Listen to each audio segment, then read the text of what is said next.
Bonding is essential for hot tub installations, ensuring all exposed metal parts of the spa and electrical equipment are electrically connected to the residence's grounding system. Firstly, install a ground rod.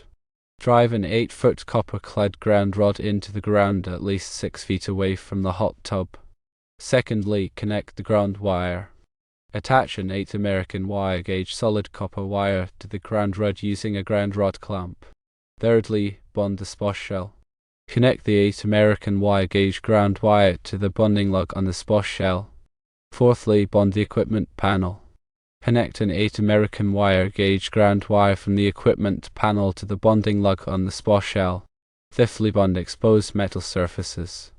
Connect 8 American wire gauge ground wires from any exposed metal surfaces within 5 feet of the spa, like metal railings, light fixtures, or ladders, to the bonding lug on the spa shell. Consider these installation aspects. Gravel and stepping stones might not provide enough support for the hot tub's weight. Think about utilizing a concrete pad or a deck. Ensure proper drainage away from the hot tub to stop water from collecting around it.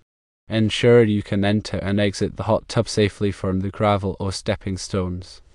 Maintain the electrical panel at least 5 feet from the hot tub and install a ground fault circuit interrupter on the circuit feeding the tub. Installing a hot tub on gravel or stepping stones requires careful planning. If you lack experience in electrical work or hot tub installations, it is recommended to consult a qualified electrician or spa professional.